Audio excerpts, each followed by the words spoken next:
A lot happening. I know you were just saying that you were meant to be flying back to Lebanon, and then you got stuck in Paris. Lebanon's getting pummeled right now. Iran's getting pummeled. The Strait of Hormuz is closed, and things continue to escalate. There's talks about 2,500 Marines being sent to the region. I'd love, though, to get your analysis of what we're seeing now, why we are seeing what we're seeing, and if you look at it historically, how do you think it's going to turn out if you look at other previous examples? Well, this is particularly disheartening. When we look at it from a historical perspective, we have a terrible, nauseating feeling of déjà vu. It's déjà vu all over again, as Yogi Berra would say. From a Lebanese perspective, this is the umpteenth episode where we hear the exact same expressions: a buffer zone, security zone, invasion, litany, alleged expansionist policies. So we have the feeling that no lessons have been learned from the past tragic mistakes, from Israel's 1978 invasion, from the 1982 First Lebanon War, when Israel went all the way to Beirut and attempted to create new realities on the ground. It's also reminiscent of 2006, when Israel was unable to defeat Hezbollah. And obviously, it's even bigger than the previous episodes because the United States is involved, because we are going to feel the repercussions of the Israeli-US attack on Iran. Lebanon is a small theater of proxy war, but you have a wider theater. Today, almost 16 countries have been struck in this conflict. So I'm afraid that the decision to go to war was reckless, was based on unrealistic or at least exaggerated expectations. There are no examples where you were able to bring down a regime by air power alone. This is why I tend to believe that indeed, if Israel wants to go all the way, and if President Trump decides to accompany this effort, sooner or later, they will have to lead an effort on the ground. This is why Trump floated the idea of training Kurdish militants that are on the border between Iran and Iraq. But I think this is a terrible idea. I think the Kurds have learned throughout their long history that they were often used as pawns and later abandoned. I still remember 1990 when they were asked to rebel against Saddam Hussein and later abandoned. Over 10,000 were massacred. So they tend not to trust foreign powers. And even when they do, most Iranians would not favor this option because it could lead to chaos, fragmentation, eventually civil war. Whether they support the Islamic Republic, they belong to these 10 or 15% of hardcore supporters of the regime, or the overwhelming majority of the opposition, do not want to see Iran divided, fragmented. Even the monarchists, those who support Reza Shah, are in favor of a united sovereign Iran that would maintain its territorial integrity. So what we are seeing today in the Middle East is a genuine risk of fragmentation along sectarian or communitarian ethnic lines. And this is quite worrisome for Lebanon, for Syria. As a Lebanese, I'm particularly worried because we are hearing statements from high-ranking Israeli officials. Yesterday, Israeli General Uzi Dayan literally said that the time had come to reoccupy Lebanon, to expel the population from South Litani, to rename the area Upper North Galilee, if I'm not mistaken. So this statement illustrates a form of hubris, a willingness to completely disregard the rights of the Lebanese people, to completely forget international law, and to infringe on Lebanese sovereignty, on its territorial integrity. And obviously, this attitude cannot be explained only by Hezbollah's irresponsible behavior.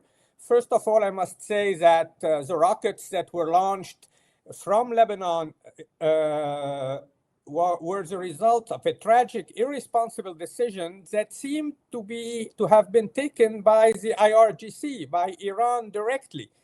Hezbollah's MPs, Hezbollah's ministers, their own Lebanese leaders seem to be caught off guard.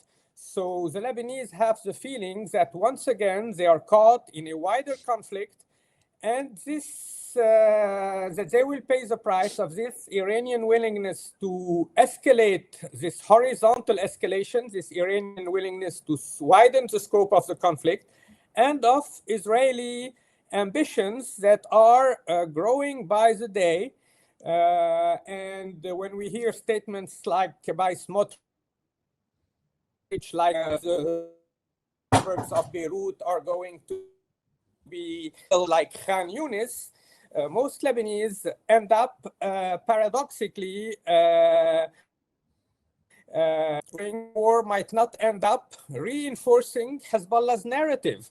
And this, once again, is the same scenario that had occurred several times in Lebanese history. You have Hezbollah's provocations, or previously PLO provocations, that lead to an Israeli response that is so disproportionate that devastates entire segments of Lebanese society and Lebanese infrastructure and costs sometimes thousands of lives, which as a reaction produces radical movements. This is often described as the law of unintended consequences. A typical example is 1982. Israel wanted to get rid of Yasser Arafat's PLO revolutionary factions. So Israel invaded Lebanon, went all the way to Beirut. And what it did not anticipate is that it was successful indeed in getting rid of the PLO, but that this Israeli invasion of 1982 paved the way to the rise of Hezbollah, which is a movement that, from an Israeli perspective, was a much more difficult threat to deal with, because unlike the disorganized forces of Yasser Arafat, Hezbollah was a well-structured, ideological, dogmatic group, very well trained by Iran, with this organic relationship with Iran. So we entered into a long cycle of a confrontation between Israel and Hezbollah, and Hezbollah's narrative basically was able to gain ground sometimes among Lebanese who were not inhabitants of South Lebanon and the Bekaa, because there is a long history of Israeli ambitions on the south of Lebanon. Before the establishment of the State of Israel, the Jewish Agency asked to get its border expanded all the way to the Litani. Later in the 1990s, it was no longer the case. Under Yitzhak Rabin, Israel withdrew from South Lebanon in 2000. But today we are hearing once again these statements calling for sometimes annexation of South Lebanon. So it creates a feeling of rally around the flag in Lebanon, even when they hate Hezbollah, and most Lebanese are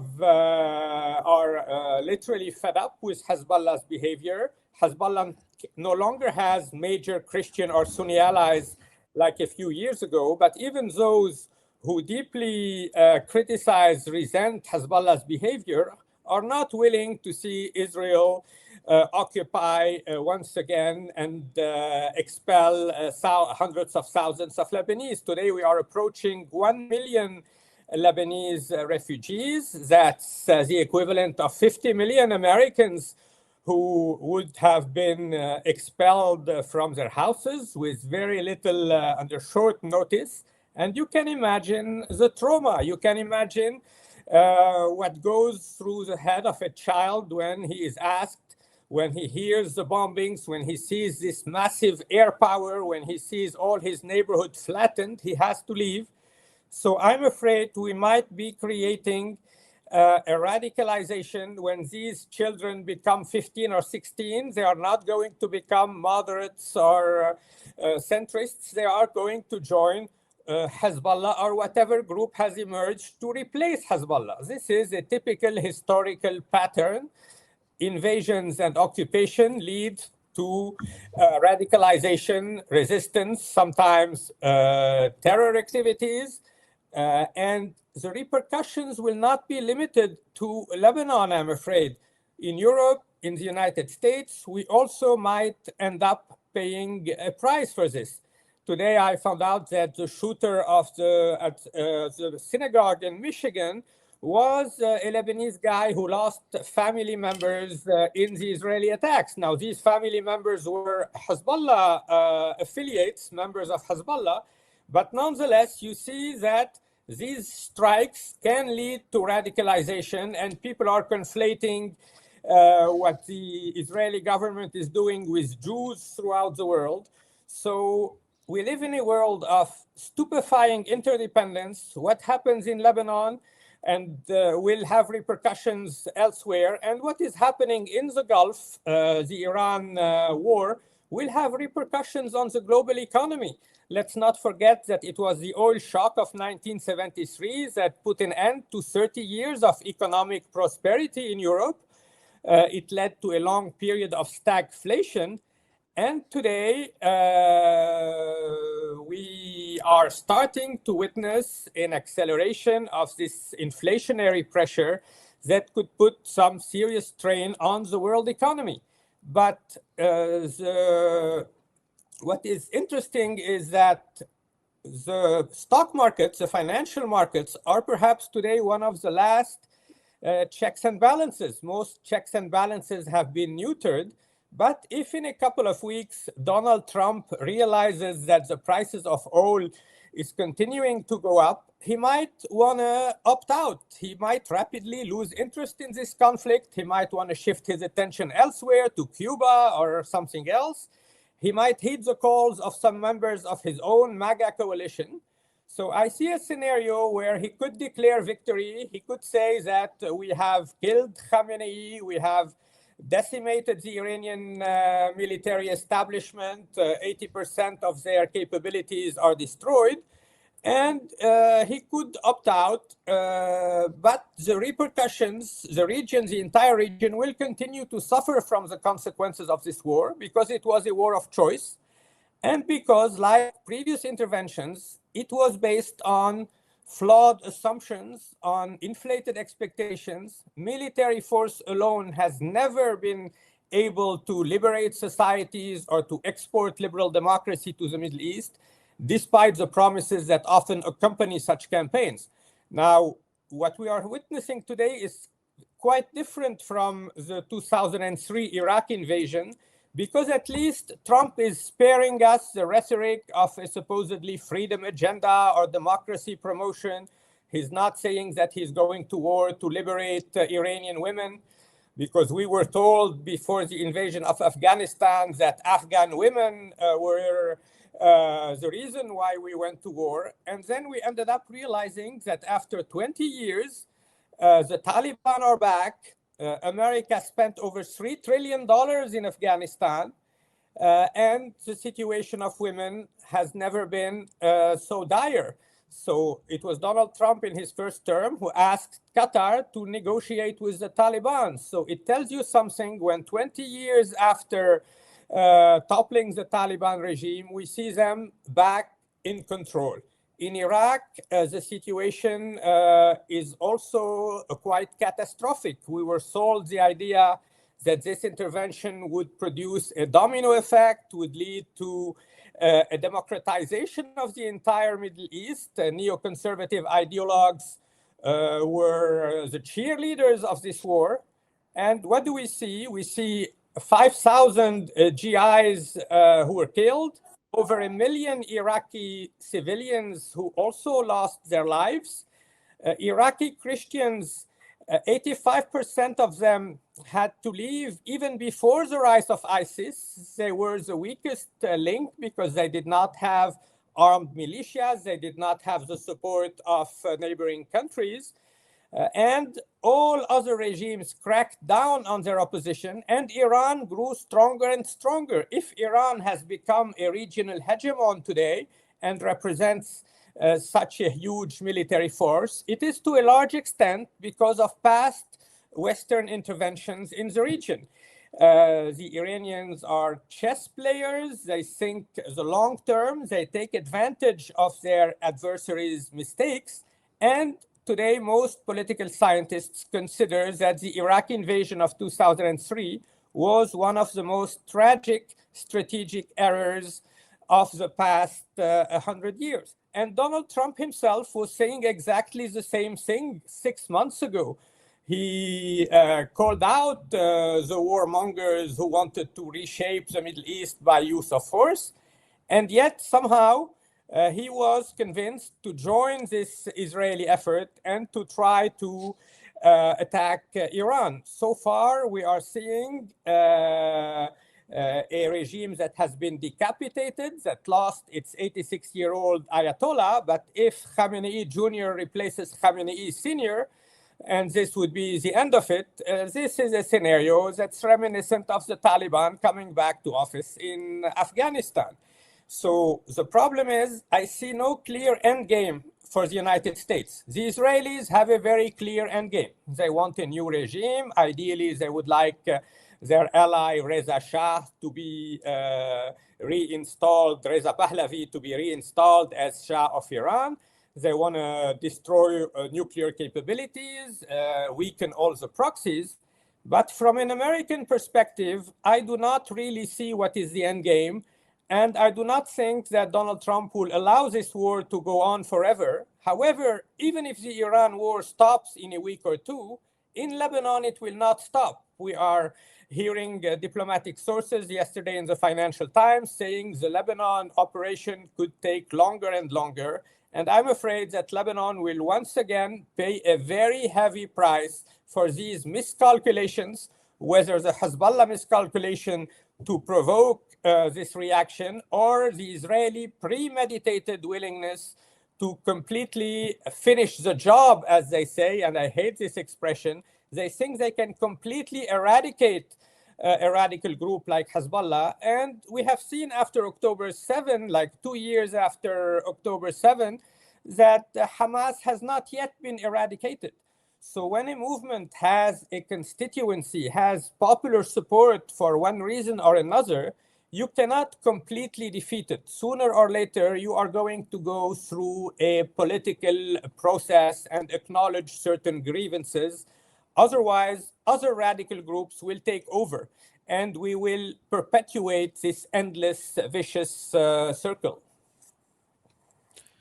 So you've explained why Israel would want to invade Lebanon. You know, there's two reasons. The mainstream reason, which I think is the more important reason, is to get rid of Hezbollah, which you've argued why it won't work. You can't get rid of an ideology. We saw how that failed in Gaza with Hamas after 2 years of just destroying the region, which obviously no one wants to see that happen for Lebanon. And then we have the other reason, which is more territorial ambitions.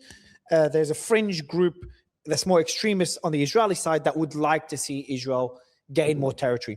Now, when it comes to Iran, I understand why Israel wants to weaken Iran. That makes complete sense. I'm not saying it's the right thing to do, but it makes sense. I understand why Iran got stronger because of failed foreign policy by the West, whether it includes how Israel and Palestinian territory was handled, or strengthening Iran by weakening their arch rival Iraq, and now we're dealing with Iran. But why did Trump do this, Karim? What is the reason? Like, I refuse to believe Netanyahu has the ability to convince Trump to drag himself and do something against his ideology for so long, even before he became president, and to hurt him politically, destroy his political ambitions, destroy his political popularity before the midterms. It does not make sense for me that this is Netanyahu that convinced someone like Trump. So my understanding, my theory is that this is more strategic for the US, Strait of Hormuz, as a way to control energy for China. That's my understanding. It's not the only reason, but one of the main reasons. And I'm sure the risks of Iran developing nuclear weapons played some role. I think it's a very minuscule role, some role nonetheless. But what's your analysis of it? And the reason this is so important is because understanding why the US got into this war allows us to understand what the objectives is, or the various objectives are, which allows us to speculate how far this war will go on. I tend to agree with your analysis, Mario. Netanyahu played a significant role, but ultimately the United States also had strategic interests. One of these interests is that Iran is a close ally of Russia and China, and controlling a country like Iran would be of significant geopolitical importance for the United States. It would be a paradigm shift in the history of the Middle East. But how do you take control of a country of 93 million people where there is still strong resentment against the United States? The Iranians are quite nationalistic, whether they support their regime or they hate it. They all have this patriotic nationalistic fiber. They do not want to see a US or an Israeli asset planted at the head of Iran and giving away their resources.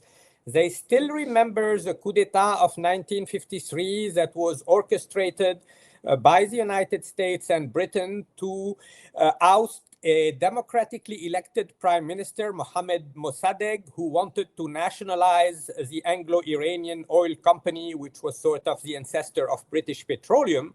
So the CIA and MI6 decided to stage a coup. It is widely documented. The United States acknowledged its role in 2008. Officially, the archives are very clear. For the Iranians, this is yet another sign that their country has always been coveted by foreign powers ever since the beginning of the 20th century, Western corporations or Western powers.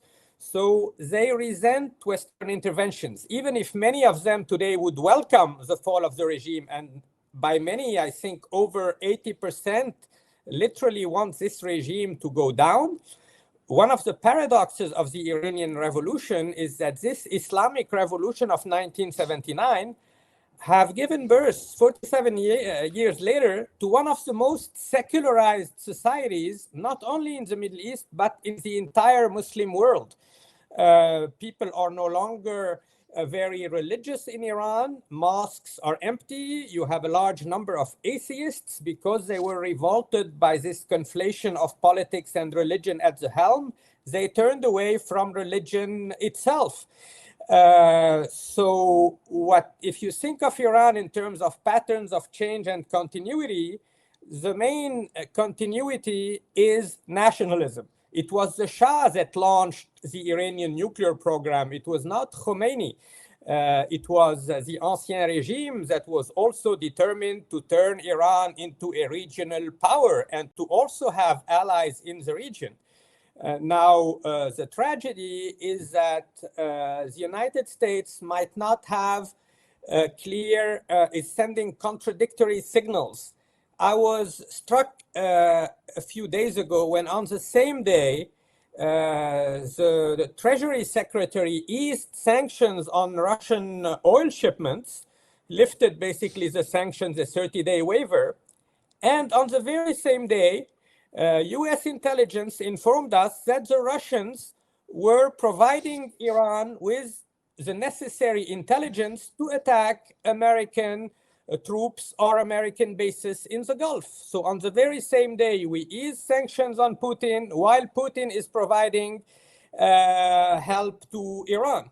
Another striking cognitive dissonance is that the United States has been telling Europe that you have to take care of Ukraine, you have to pay for Ukraine, was disengaging itself, and yet the United States has asked Zelensky's help, assistance in countering the Iranian Shahed-type drones, because, as you know, Kiev's battlefield experience fighting the Russian invasion gave them certain expertise in this area. So we live in a world where there are lots of contradictions. I fail to see a clear US foreign policy. You were right by mentioning that it's not purely an Israeli willingness to get the United States involved. President Trump is not a neoconservative ideologue. He belongs to what is known in political science as the Jacksonian tradition of US foreign policy, after Andrew Jackson, who was a US president in the 19th century, who used heavy-handed methods, the Indian Removal Act, etc. So Trump is willing to use force. He wants to show that there is a new sheriff in town, that he means business. It is Machtpolitik, power politics, but it will not be easy to transform military victories into political victories, and certainly not easy to transform it into stability.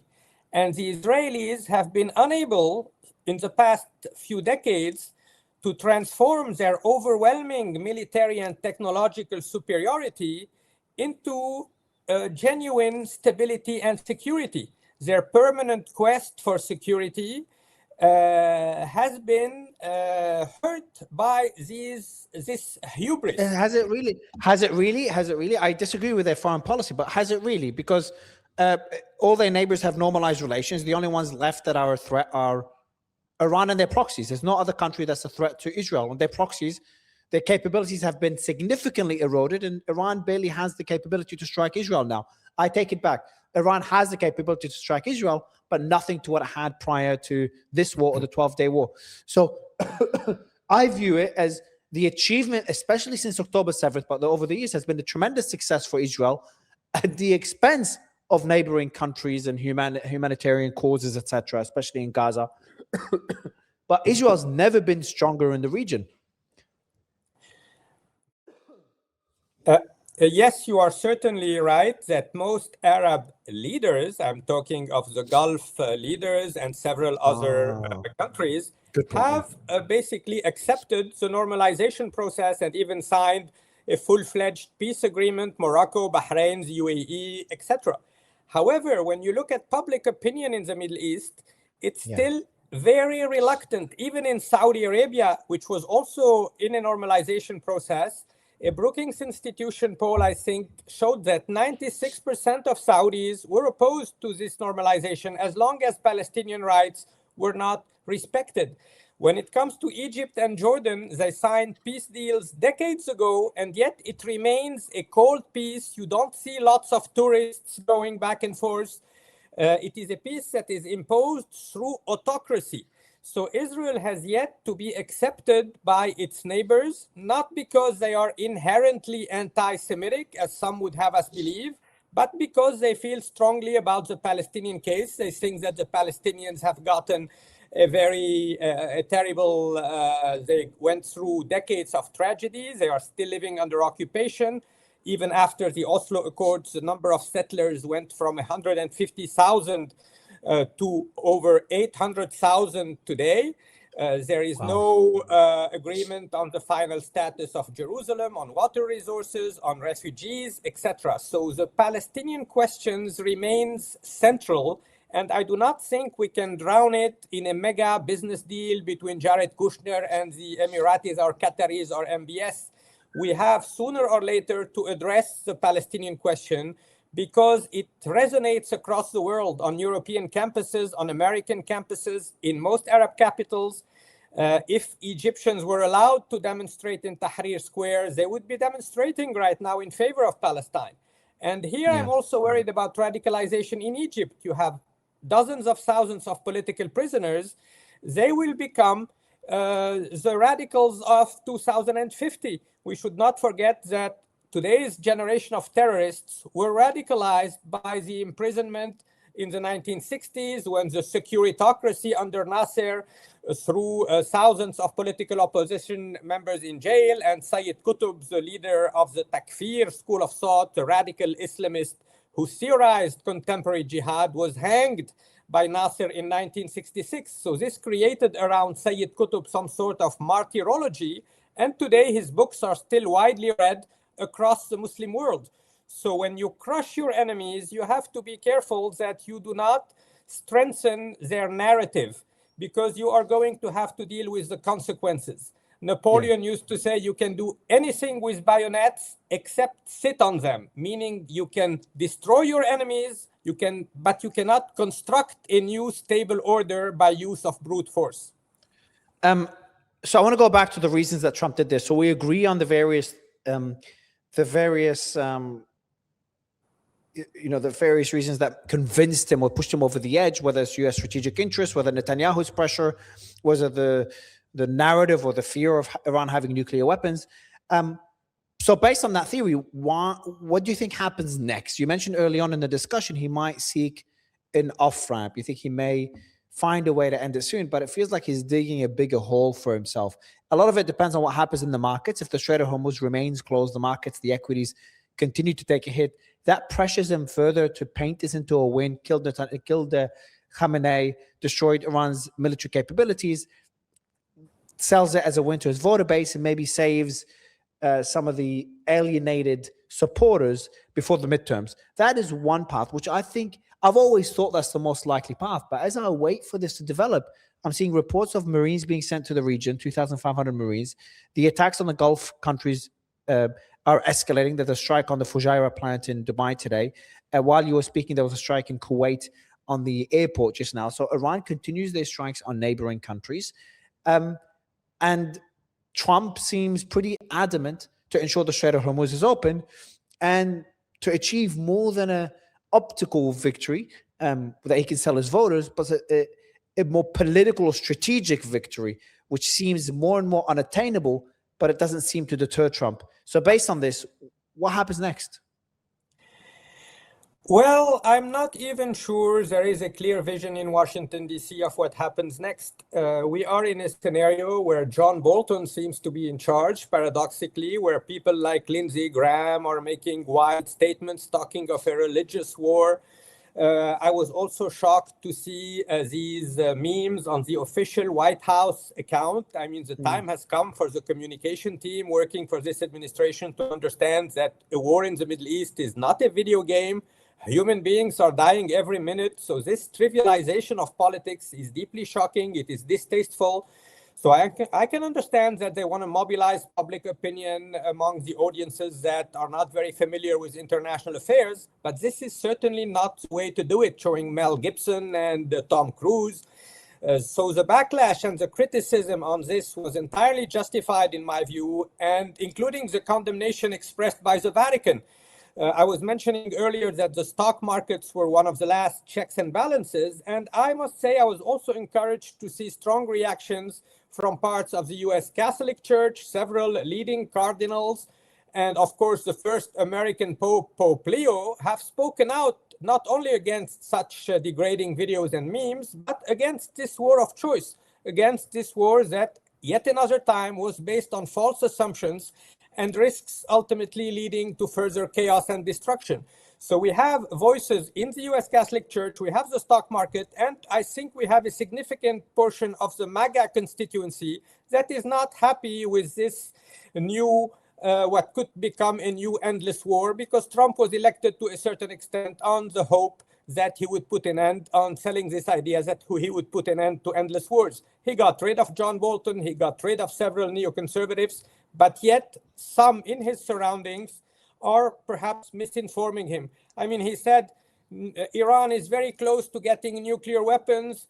Jared Kushner personally informed me of the case, but the US intelligence services are saying another thing. And most nuclear experts across the world are telling us that this was not true, that Iran was not 2 weeks away. Iran was definitely trying to rebuild its nuclear program, but it was not 2 weeks away from a bomb, as we were told. And also the idea that they could launch an intercontinental ballistic missile all the way to Washington, D.C., it's also reminiscent of all the lies that were peddled in 2002, 2003 to sell the Iraq war. So I really hope that America will cut its losses, will try to find a reasonable transition for Iran, that the regime will not end up being paradoxically strengthened by this war, that Khamenei, because Khamenei Jr., from what I hear, is even more of a radical than his father. He's also a money person. So this horizontal escalation, this widening of the conflict might end up paradoxically strengthening Iran. They are used to this. They went through the Iran-Iraq war in the 1980s, which was very brutal. It was the last conventional war, two armies, traditional armies, 700,000 persons died. And this is where when they first tried the techniques that they are currently using, like mining the Strait of Hormuz. It goes all the way to the 1980s. So American power can definitely show American willingness to enforce certain rules of the game, but very often escalation traps great power rather than allows them to reach their objectives. So what do you think will happen? I'll ask you the question again. If I ask you to speculate, what is more likely? I'm leaning more. I'm still, even though I've always been wrong as the optimistic person, what's happening on the ground has always been the opposite of what I'm hoping will happen.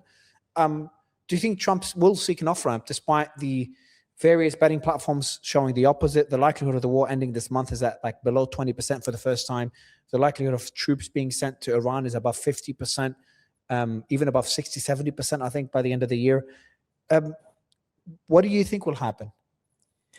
Well, I think we have a very short window in which he could seize an opportunity to get an off-ramp, like tell the American people that they have accomplished some of their objectives, major objectives, like killing Khamenei, destroying nuclear facilities, oil infrastructure, etc., and opt out. But if he does not opt out, there are reasons to believe that this will end with devastating repercussions on the entire Middle East. Let's not forget that the global war on terror that was launched after 9/11 ended up costing no less than $21 trillion.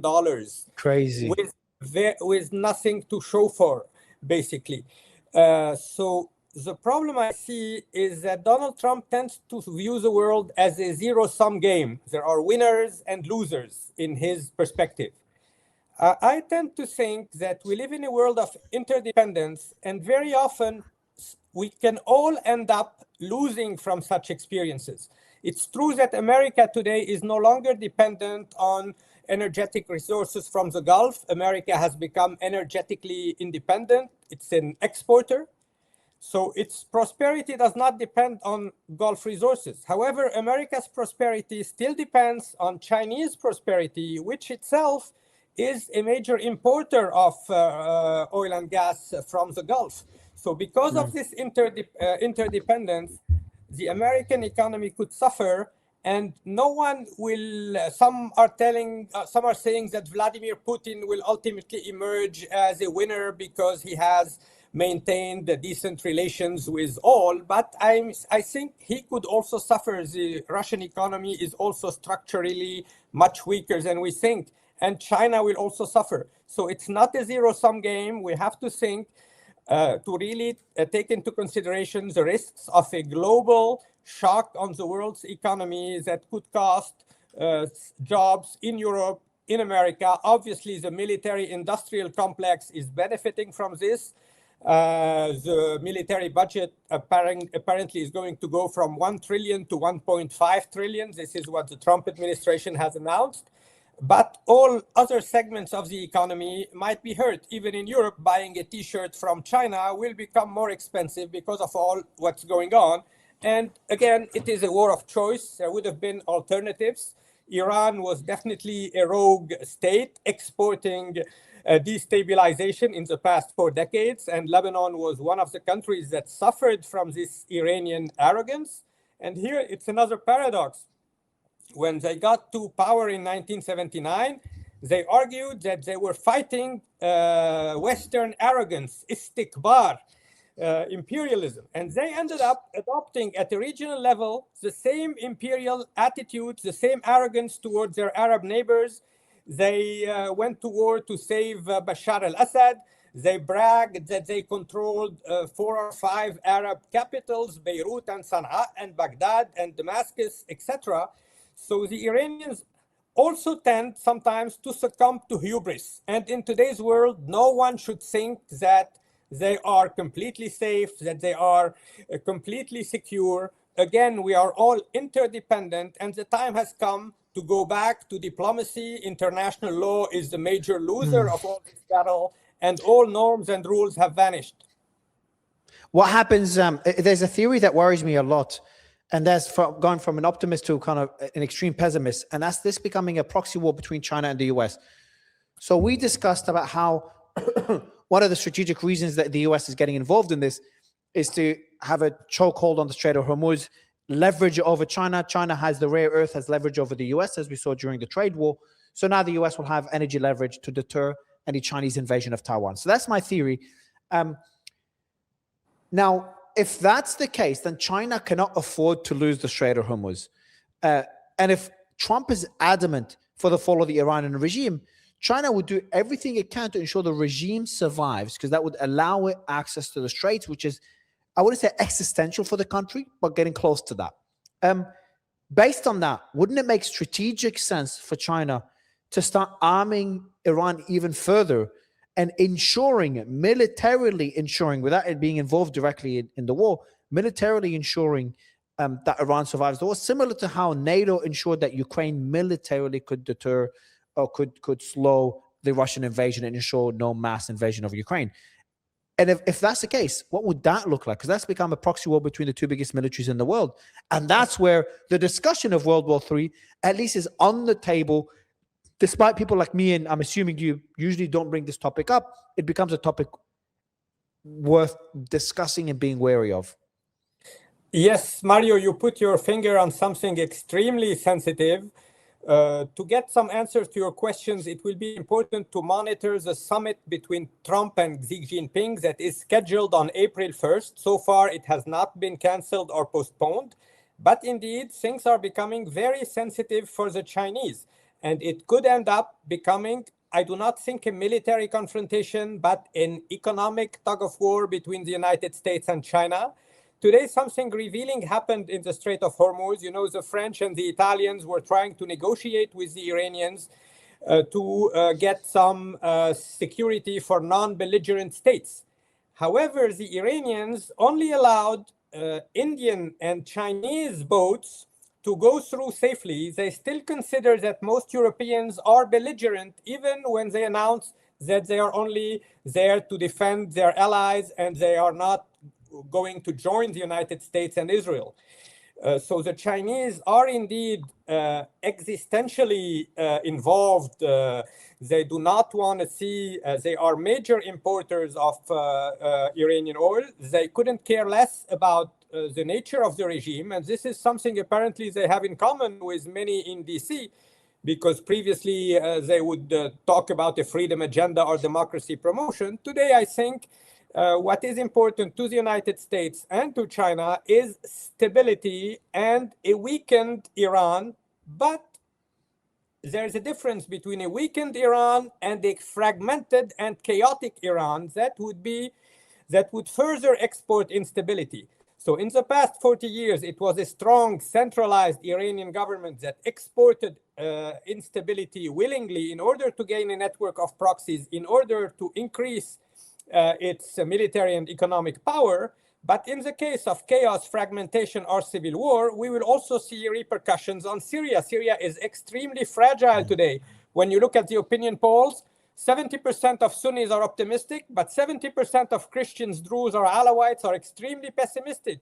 There is an existential angst for all minorities in the Middle East. And sometimes Israel tends to try to exploit this existential angst to its advantage. In the 1950s, Israel launched, or at least tried to put together what was called as the periphery doctrine. It was the idea that Israel, being unable to deal with the vast Sunni heartland, Israel had to build good relations with non-Arab or non-Muslim states in non-Sunni states in the Middle East, and also with religious minorities. So you had an alliance between Israel and Iran under the Shah, between Israel and Turkey under the secular generals, Israel and Ethiopia. Today we are seeing excellent relations between Israel and Azerbaijan, and the Armenians paid the price for this. We are also seeing Israel building a network of allies in Africa. And simultaneously, Israel is trying to prop up certain groups within ethnic or religious minorities, certain Druze in Suwaida, in the south of Syria, even in North Africa, certain radical Amazigh. So it's always very sensitive to try to play on this court to say we should form some sort of alliance of minorities, because very often, once it ends up, the minorities end up paying the price if they are perceived as a fifth column. So you're saying China would not. So China, you're saying Israel would benefit from a destabilized Iran, but China would not benefit from that. And I agree, because that would erode Iran's capabilities to export enough oil for China. If Kharg Island's facilities have been destroyed, if there's infighting in in Iran, like we saw like we're seeing in Iraq, that would be probably just as bad, if not worse, for China than an Iran that's stable but in America's hands. So it's a very valid point. So China's in a very, very tricky position of ensuring this proxy war does not destroy Iran as a nation and lead it to becoming a failed state. But also, they want to try to make sure Iran does not fall in America's hands. There is a benefit to the proxy war, and that is another benefit beyond ensuring the U.S. doesn't get its hands on the Strait of Hormuz. The other benefit is eroding America's military capabilities. The munitions are severely depleted. America's pulled air defense batteries from South Korea, and has talks about pulling some out of Japan as well. And China's ally, Russia, which sometimes is a rival, but right now is an ally, is getting stronger with the increased price in oil. So there's, in my view, I see more benefits from. I know that China's usually non-interventionist, but as they become more and more of a superpower, if the incentives are sufficient, they can start bending that strategy, bending that belief, that way of operating on the global stage. So that is what's concerning to me. That is the scenario that could lead us into a much darker path. But I hope we don't see it, Karim. Indeed, China's priority is stability. China and Russia are obsessed with the sovereignty idea. They do not believe in multilateralism, in state interventions. They almost always use their veto right when the West tried to intervene. And the Russians still regret having authorized the use of force against Libya, because we mentioned the debacles in Iraq and Afghanistan. We did not mention Libya. And what is striking is that Libya is a country of only 6 or 7 million persons, as opposed to 93 million in Iran. It took 7 months for NATO, all NATO armies, to bring down Gaddafi, who did not even have a proper solid army. He was so paranoid that he relied exclusively on African mercenaries, guns for hire, to prop up his regime. So it took 7 months to bring down Gaddafi, and almost 23 years later, it's still chaotic. You still have a fragmented Libya, 2 governments, several foreign powers interfering. So if we were unable to stabilize Libya, which is also an oil-rich country, what makes us believe that we could get a better outcome from Iran? The Iranians will definitely almost surely tell me that Iran is very different from Iraq and Afghanistan and Libya, that it's an old civilization, that it always had the same borders, etc. They are certainly right. But when it comes to US mistakes, from the US perspective, I see the same patterns, the same mistakes over and over again. We think it's going to be a walk in the park. We think the Iraqis are going to welcome us with sweets and flowers, and we end up paying a very heavy price, and the entire region is destabilized, sometimes for several decades. Yeah. Karim, I've really enjoyed this conversation and the amount of knowledge that you have. It was a great discussion. And I would love to have it again, especially when it comes to Lebanon, because there's a development while you were speaking, by the way. I'll just quickly read it before we end. There's a report by the AP that Lebanon is forming a delegation to negotiate directly with Israel in order to stop the fighting, according to AFP.